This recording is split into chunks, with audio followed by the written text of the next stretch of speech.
Добро вечер од нас. Ние сме подготвени, се надевам и вие дека сте подготвени. Вечерва јас и доктор Анита Христова Димчева ќе ви зборуваме за силата на благословот.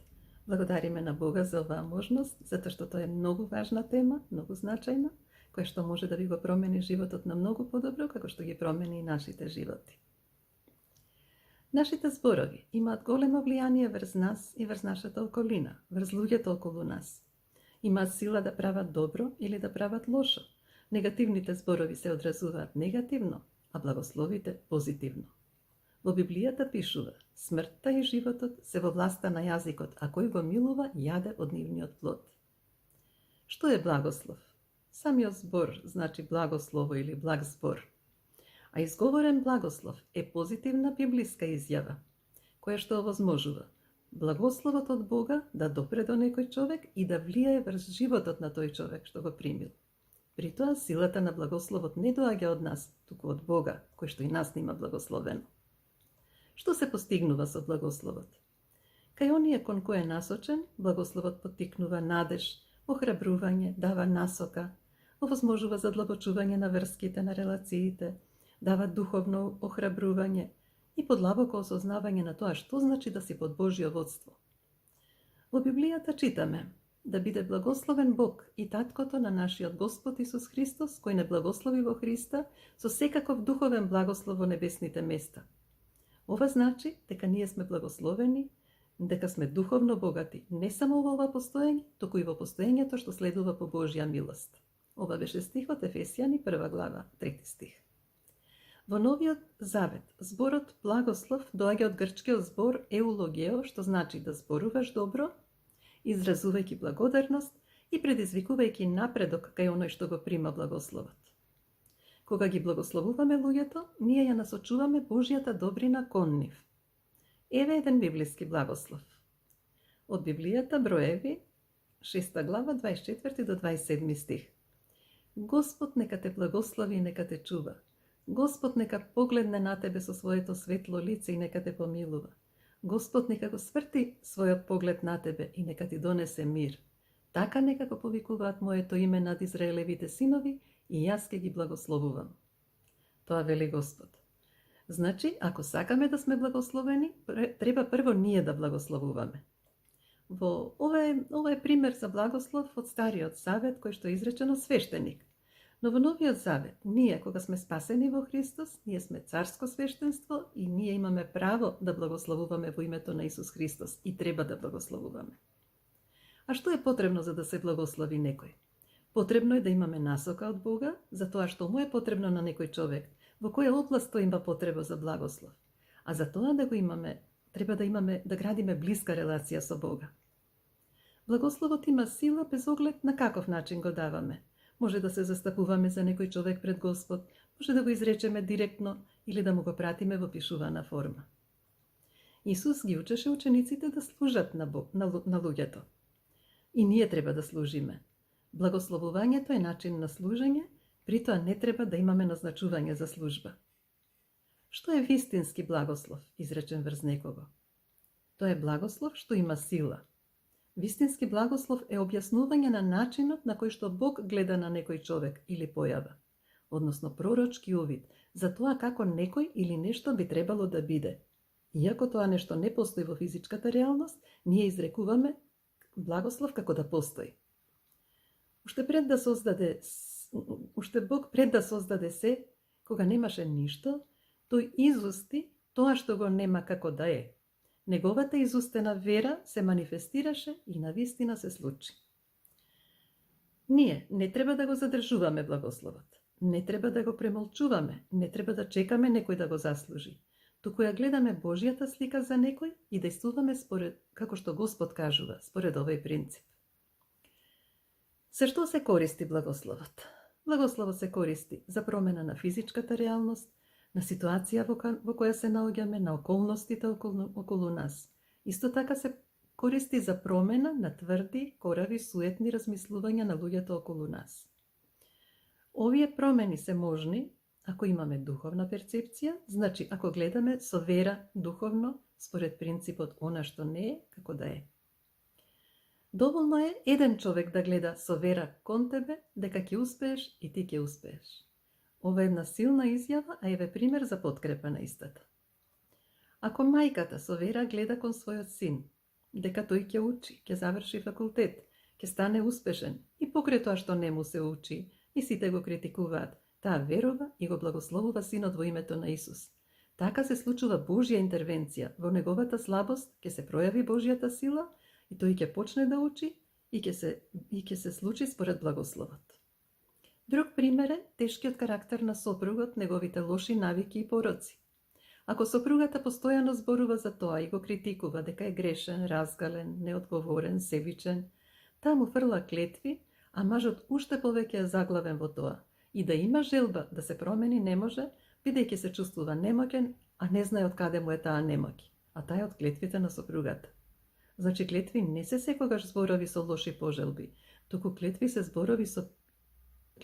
и зборови со песимизам, огорчување, критика, безнадежност, односно зборови кои што се израз на неверие. Ова ситуација може да се промени, ако жената гледа духовно, а тоа се возможува со читање на Божјото Слово. Ако се потпира на Божите ветувања, што таму ги наоѓаме, со вера ако ги објавува врз сопругот и го благословува, неговото однесување ќе се промени. Во Библијата има прекрасни благослови од Бога во секој аспект од нашиот живот, но некои луѓе им стојат на патот на овие благослови. Како? На таков начин што на Господ му кажуваат дали сакаат нешто или не, дека не сакаат сега, сакаат понатаму, например за брак, за дете. А Господ ја почитува нивната волја и тие не го примаат благословот. Ние не треба да ставаме услови за благословот кон Господа. Ние треба да сме спремни да ги примаме Божите благослови. Самите ние сме најголем фактор дали ќе ги примиме или не, а тоа зависи од нашите зборови.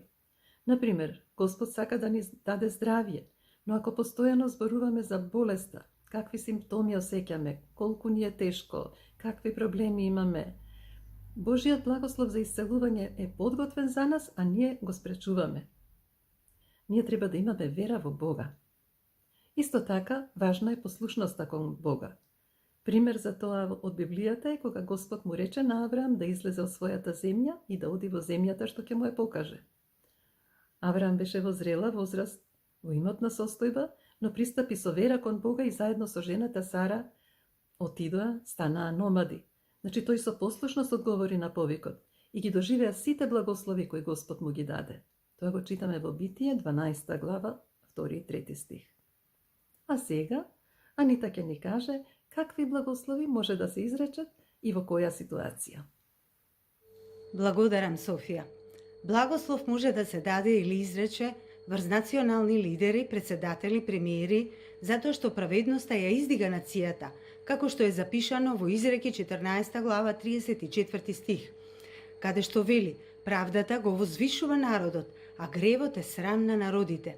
Ние кои што сме оправдани преку Христовата крв и праведност, ние треба да се молиме кон Господа, да го прославуваме и да сме благодарни, да ја издигнуваме праведноста, нашето срце да е отворено, да ги увиди Божите цели и да ги ослободи кон нацијата. Затоа што ако нон-стоп критикуваме, без разлика која партија е на власт, ние всушност влегуваме во проклетство. Си ја колнеме земјата, си го колнеме народот, си ја сечеме гранката на која што седиме. Понатаму може да се изрече благослов врз брак. Божиот благослов врз бракот е можност Бог да интервенира кај секој сопружник и соодветно двајцата да ги живеат Божите благослови во брачната заедница. Како што на цвеќето му е потребна вода и сонце и убава саксија, така на бракот му е потребна љубов. Ако бракот го гледаме како цвеќе и му ставаме од Божјата љубов, никогаш нема да овене, зашто таа Божја љубов се ќе воскресне во живот и во хармонија. Потоа благослов изрекуваме и врз децата. Господ не повика да го воспоставиме Царството Божјо на земјата. И ние сме дете на некого по крв, но ние сме и новородени по милост Божја и сме деца на Бога. Соодветно, ако сме родители, треба да знаеме да ги благословуваме децата, синовите, керките, внуците. Тука спаѓа и преносот на благослов од пасторите кон нивните духовни деца. Духовните лидери, пасторите ги благословуваат своите духовни деца, но лицето кое прима благослов треба да има срце отворено и спремно да прими и корекција или забелешка од пасторот ако му се укаже, затоа што не може да се врши грев и да се очекува благослов од пасторот. Кои се придобивките од практиката на благословот? Кога благословуваме, ние се движиме од обесхрабреност во вера, од осуда во љубов, од изрекување на смрт во изрекување на живот. Придобиваме надеж за иднина. И тука имаме еден убав стих, кој што тоа ни го посочува од Изреки 17 глава, 22 стих, кој вели: веселото срце е одличен лек, а невеселиот дух ги суши коските. Што е потребно за практикување на благословот од страна на христијаните? Верата е потребна, бидејќи верата овозможува да сме во согласност со Божјата перспектива. Затоа е потребно да гледаме преку очите на Бога, односно со духовните очи кон некоја личност и кон незините потенцијали, и тогаш ќе ни биде полесно да го благословиме човекот. Значи, верата е клучна за да се ослободи сила за благослов. Благословот е покорност, односно форма на покорност кон Бога. На тој начин што наместо мислење за некого или нашата импресија за некого, ние избираме да го благословиме човекот како што Бог гледа на него. Односно, на тој начин признаваме дека Бог е поголем од нашето мислење.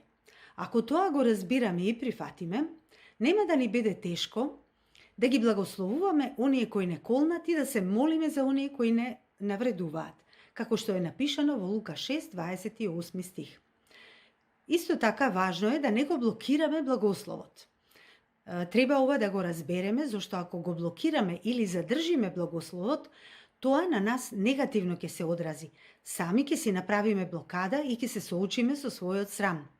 Например, кога мажот ќе го задржи благословот кон неговата сопруга, неговите молитви ќе бидат саботирани. Па затоа во 1 Петрово, во 3 глава, во 7 стих имаме убава поука, каде што се вели: вие мажите, живете благоразумно со жените, како со послаб сад, искажувајќи им почитување, како на сонаследнички на благодатта на животот, за да бидат вашите молитви без пречка. Но постојат и погрешни разбирања на благословот од Бога. За тоа повеќе ќе ни каже Софија. Повели Софија. Постојат 3 погрешни разбирања за благословот од Бога, кои сега ќе ги разјасниме. Првото е дека благословот е пријатно, но повремено неконстантно случување.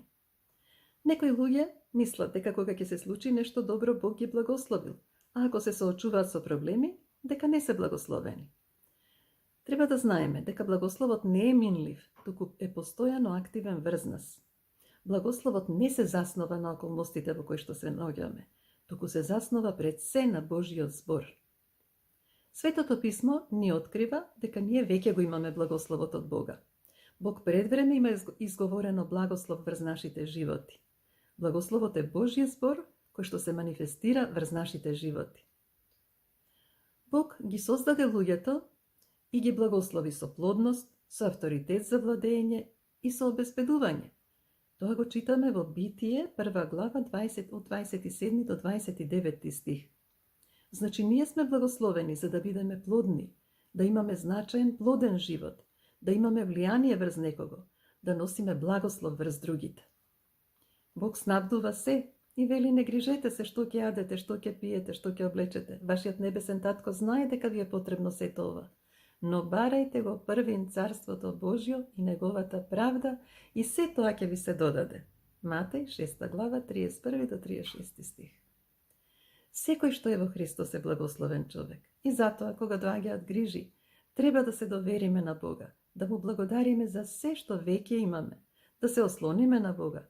Тогаш даваме простор за благослов, да добиеме благослов и да се оствари Божјото ветување дека се содействува за наше добро.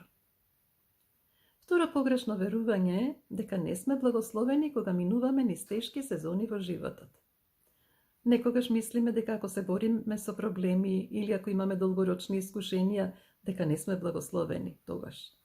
Не е така, еве зошто.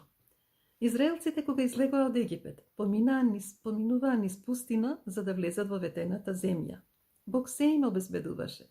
Тие требаше да научат да зависат од Бога, да му служат. Но тие вршеа идолопоклонство и тие не влегоа туку следните генерации. Секој од нас сака да биде во земјата на благословите и изобилието, но некогаш патот дотаму води преку пустината. Пустината е сезона која што ја поминуваме, во која се гаси нешто од нашата стара природа што ни пречи во нашата релација со Бога. Тоа е процес во кој учиме да зависиме од Бога. Ние и тогаш сме благословени. Бог ни го отвара патот да влеземе во неговите благослови, но преку пустината. Божиот благослов не се трега од нас кога минуваме низ различни искушенија. И кога сме сами, онеправдани, отфрлени. Исус нели на гората на блаженствата ги благословуваше оние кои плачат, оние кои се кротки, чисти по срце, миротворците. Тој ги избра слабите за да ги посрами силните. Затоа не треба да се трудиме да бидеме силни, да се докажуваме, туку треба да останеме понизни, па дури и кога сме онеправдани, а Светиот Дух ќе ја просведочи вистината на луѓето. Важно е кога минуваме низ разни искушенија да останеме верни, зашто благословот од Господа е врз оној човек што кога ќе помине низ различни проблеми, останува верен, а Бог ќе го награди со вечен живот. Тоа го читаме во Јаков, 1 глава, 12 стих. Господ нас не благословува, што и да се случува. И ако одговориме добро за време на искушенијата, тогаш Бог ни е уште повеќе наклонет. Јов остана верен на Бога до крај и тоа што му беше одземено, сето она што го беше изгубил, Господ му го врати многукратно. Јов во 42 глава е тоа опишано. Трето погрешно верување е дека мора да направиме нешто за да бидеме благословени. Треба да знаеме дека благословот не се дава врз основа на заслуга. Ние го имаме Божиот благослов заради тоа што Исус го изврши на крстот, а не заради тоа што ние можеме да направиме нешто за да заработиме благослов. А благословот од Бога действува во нас и затоа нас ни се пројавува стремеж да извршиме нешто за да му угодиме на Бога. Значи, ние не треба да правиме нешто со цел да добиеме благослов, туку благословот врз нас не мотивира да вршиме дела за Бога. Верувањето дека благословот се заснова врз заслуга е гледиште на Стариот Завет. Адам и Ева претходно биле благословени од Бога, но тие не го послушале Бога и се оттргнале од местото каде што имале врска со Бога и од каде што протекувал Божиот благослов. Израелците претходно биле благословени. А кога Бог го вовел Мојсеевиот закон, благословите биле условени, биле поврзани со послушноста на законот. Ако извршат нешто, ќе бидат благословени. Воспротивно, следувале проклетства. Тоа е опишано детално во Втора Законија, 28 глава. Но во Новиот Завет не е така. Исус Христос, знаеме дека умре на крстот, беше погребан и воскрес на третиот ден. Тој ја пролеа неговата крв, ги изми нашите гревови и ние сме оправдани преку неговата праведност. Тој не ослободи од проклетството на законот, така што наместо ние тој ги понесе последиците на проклетството, за да можеме ние да сме благословени. Така, ветувањето што Бог му го даде на Авраам, сега може преку Исус Христос да се исполни и сите народи да добијат благослов. Галатјани 3:14. Кога ние го примаме Христос, како резултат на Божјата благонаклоност према нас, стануваме Божји деца и нашиот живот се променува. Ние му припаѓаме на Христос, тоа значи треба да бидеме како Христос, да живееме како Него, да действуваме како Него, да бидеме представници на Царството Божјо и да ја шириме пораката што Тој ја ширеше. Благословот од Бога, што го има Адам и Ева, што го има израелците, благословот што го има Исус, сега ни припаѓа нас. А за да примиме благослов, да слушнеме од Анита како треба да се позиционираме. Бидејќи разбравме дека благословот не може да се заработи, можеме да се позиционираме да го примиме. Еве што е важно за да бидеме позиционирани да го примиме благословот. Најпрво треба да се проучи и да се разбере библиската перспектива на благословот на едно подлабоко ниво. Потоа потребно е негување на единство во нашите меѓусебни односи, а и во самата црква. да научиме да се дружиме и сакаме без да има некој интерес, да има пријателство од искрени мотиви, а не од некаков интерес, нечисти намери, личен бенефит или корист. Кога имаме единство и кога имаме такви релации, тоа помазание што Господ го дава врз црквата, се излева врз нашето единство и Господ ни дава благослов, а тој благослов е живот довека. Следно нешто што е важно за да бидеме позиционирани да го примиме Божиот благослов е да се обнови нашиот ум, размислувајќи во согласност со благословот Божи врз нас, како што е напишано во Римјаните 12 глава 2 стих. Допуштете Бог одвнатре да ве преобрази, така што тој ќе го промени начинот на кој размислувате. Кога ќе имаме преобразен ум, односно променет ум, променет начин на размислување, нема да действуваме на својот начин, туку според Божиот начин. Уште еден фактор за да бидеме во позиција за примање на благослов е да го храниме очекувањето за Божјата добрина кон нас.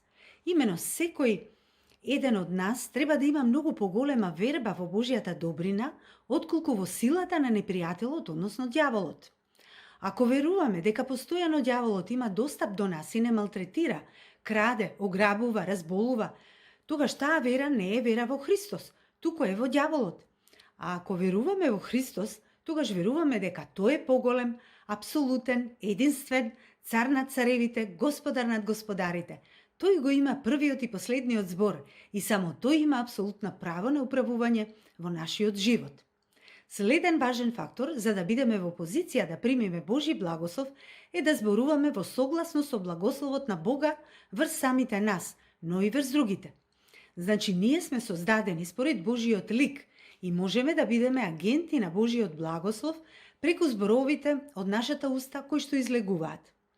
Понатаму следен важен фактор за да се позиционираме да примиме Божи благослов е нашиот рефлекс за одбрана кога сме нападнати во било која ситуација, а тој треба да биде според Светото писмо. Како што е пишано во 1 Петрово, 3 глава, од 8 до 12 стих.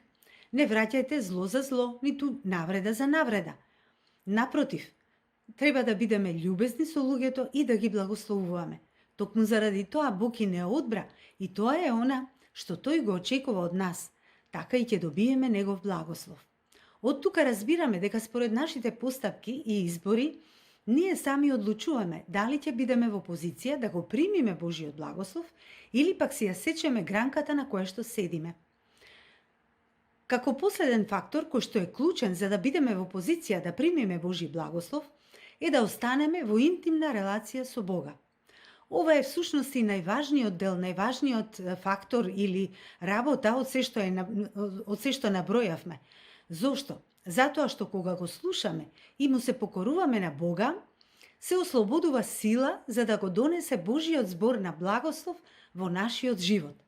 Затоа и Господ кажува, словото што го испратив не се враќа празно, туку го извршува она за кое што го испратив.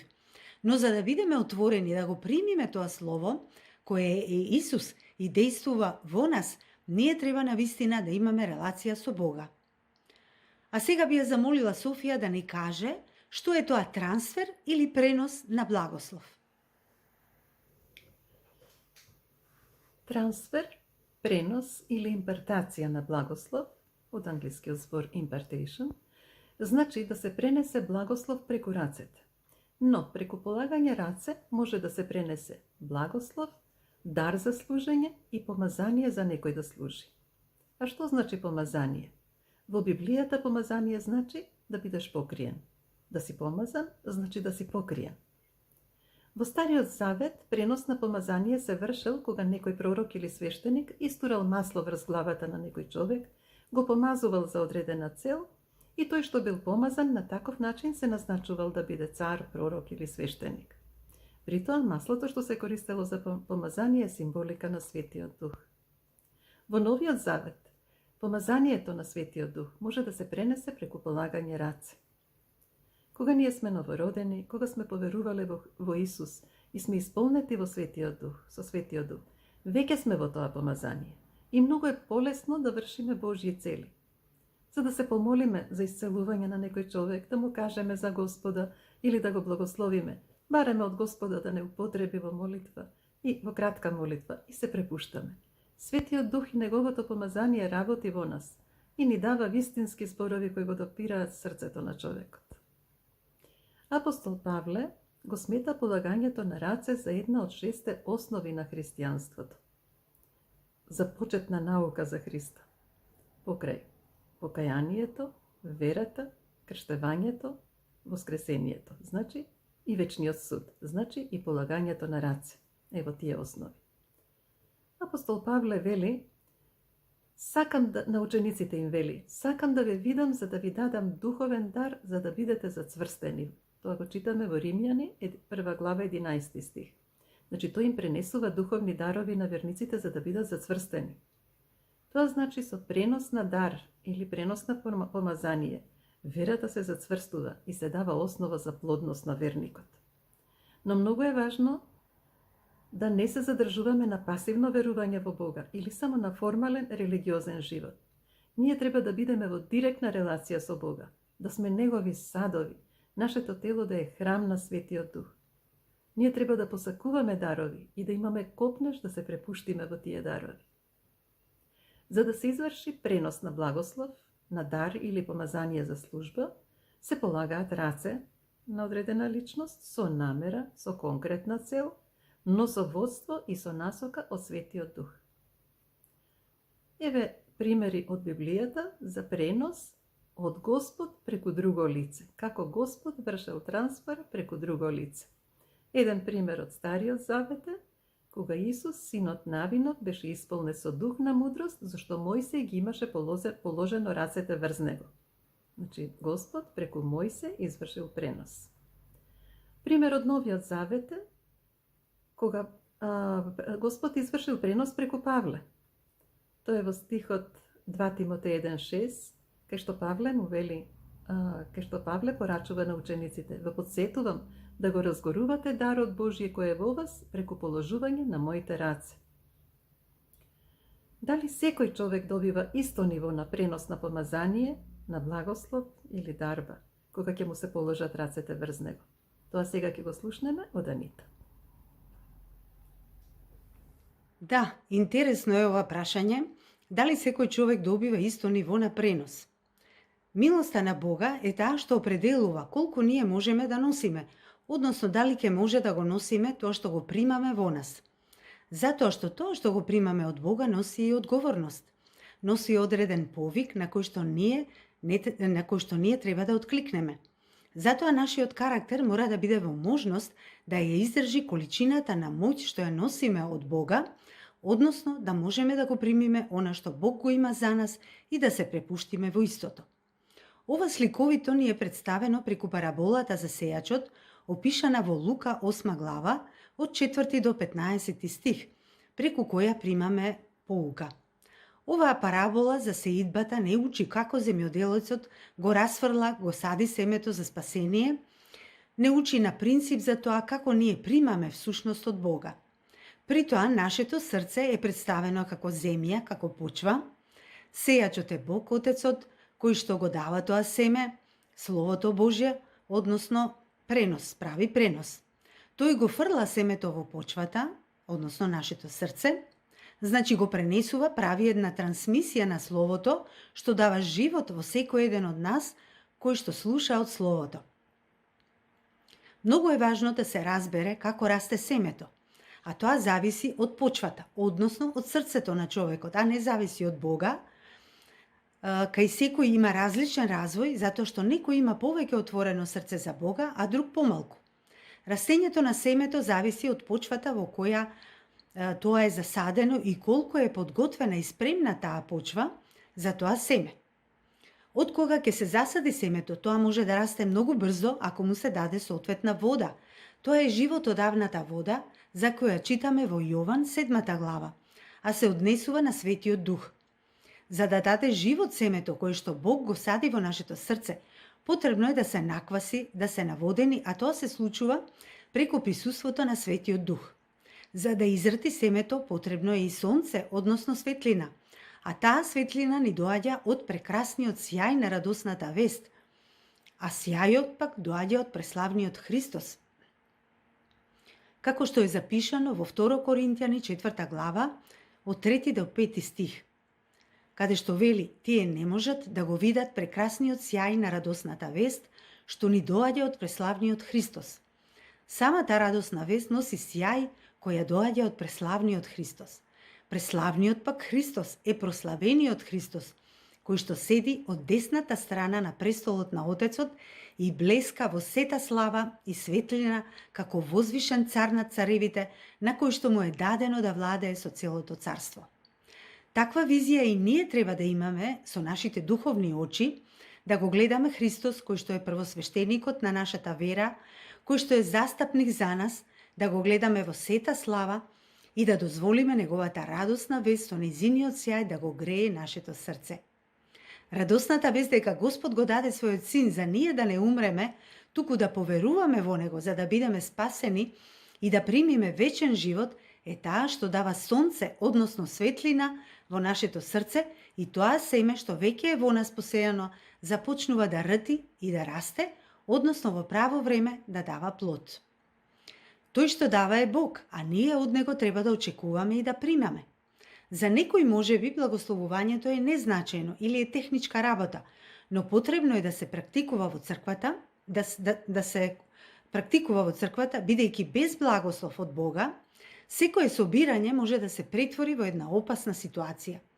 Благословот од Бога обединува, прави единство помеѓу нас. Тоа е истиот збор, истото слово кое што создаде се, кое што беше изустено од Божјата уста. А ние сите го познаваме кој е изворот на благословот, дека тоа е Бог и дека е во Христос тој благослов. Тогаш ние ќе бидеме во еден дух. И тоа единство помеѓу нас или во нас, кај што се собираме, ќе биде со Божиот благослов. Благословувањето го среќаваме како практика уште во самата рана црква опишана во Дела апостолови. Првите цркви често пати се среќавале во своите домови, а собранијата биле помали како мали клетки. Епископот или старешината давал благослов поединечно, положувајќи ги рацете на секој човек посебно. А денес служителите со кревање на рацете на крајот на славењето пренесуваат благослов до присутните, до собранието, со насочување на раката кон нив додека го изговараат самиот благослов. Во однос на службата за пренос или импартација, ќе замолам Софија да ни каже нешто повеќе за тоа. Службата за пренос, за импартација, е според грчкиот збор метадидоми, што значи пренесување, предавање, давање или трансфер. Постојат два главни начини на кои што се случува тој трансфер или пренос. Пренос кој доаѓа од Бога и пренос преку помазан човек со полагање раце.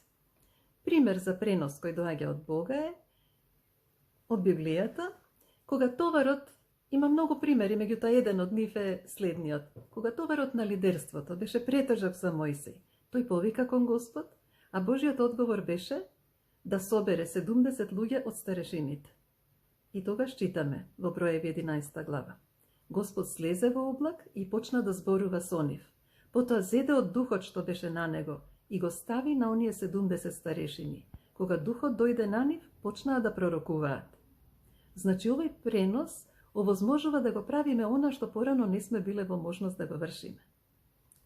Пример за пренос преку помазан човек со полагање раце е во Новиот Завет, кога апостол Павле сакал постојано да раздава од она што Бог му го дава, за другите да бидат во ефективна служба за Бога, како што читавме Римјани 1 глава 11 и 12 стих. Сакам да ве видам, да ви дадам некој духовен дар за ваше зацврстување. Значи Бог обезбедува начин да не благослови, да не обучи за негова служба, преку полагање раце од зрели и признати лидери кои ги избрал за таа цел. При тоа ова треба да е критериум да проценуваме дали е некој служител од Бога или не според делата, според плодовите. Апостол Павле, она што му е дадено го раздава, обучува луѓе да се спремни за служба и тоа е од Бога. Нашиот пастор исто така прави, но ако некој го држи тоа за себе, веќе е друга ситуација. Што представува преносот? Преносот е давање и примање на духовни дарови, благослови, исцелувања, крштевање во Светиот Дух, односно заслужење. Пренесување на овие дарови од еден Божји човек на друг најчесто се случува преку полагање раце. А што се случува кога ќе се положат рацете? Се случува невидлив проток на духовно оспособување од еден човек на друг, кој оди од духот и срцето на пренесувачот, преку неговите раце и дланки, во духот и срцето на оној што го прима трансферот врз кого се положени рацете. Преносот може да се врши во повеќе области, а кои се тие, сега ќе слушнеме од Анита. Да, постојат и други области за пренос или трансфер на благослов. Во Битие 28 глава, од 1 до 4 стих, читаме како Исак го повика Јаков, му пренесе од благословот на Аврам да биде благословен со потомство и наследување на земјата, но под услов да се ожени со вистинска девојка. Јаков доживува многу поголем благослов од неговиот брат Исав, кој избра да не се покорува на своите родители и на Бога и затоа живееше неблагословено. Пример за трансфер на благослов со полагање на раце имаме и во Новиот Завет, а тоа е кога Исус ги полага рацете на децата и ги благословува, велејќи дека на децата им припаѓа Царството Божјо. Понатаму трансфер со полагање на раце може да се прави за крштевање во Светиот Дух. Има многу примери, но ќе го спомнам примерот за ваков трансфер кај Савле од Тарс. Како резултат на послушноста на Ананија кон Бога и полагањето на рацете врз Савле, се случил пренос или трансфер на Светиот Дух врз Савле, кој што станал Павле. Тоа го читаме во Дела апостолови, 9 глава, од 17 до 20 стих, при што се случиле две ситуации. Павле прогледал и бил крстен во Светиот Дух. Друг пример за ваков трансфер се 12 верници во Ефес. Апостолот Павле, преку положување на рацете, извршил трансфер на Светиот Дух врз 12 верници во Ефес, кои биле водно крстени, што ни е опишано во Дела апостолови 19 глава, од 1 до 7 стих, каде што пишува: и кога Павле ги положи рацете на нив, Светиот Дух слезе на нив, изборуваа јазици и пророкуваа. Понатаму трета област за трансфер е за пренос на духовни дарби. Тука спаѓа примерот со Тимотеј, кој претходно го имаме веќе спомнато, кој што е запишан во 1 Тимотеј 4 глава и во 2 Тимотеј 1 глава, каде што апостолот Павле му порачува на својот ученик Тимотеј да не ја занемари дарбата која му е дадена со ракополагање на старешините и да го разгорува Божиот дар што му е даден со положување на рацете од страна на апостолот Павле врз Тимотеј.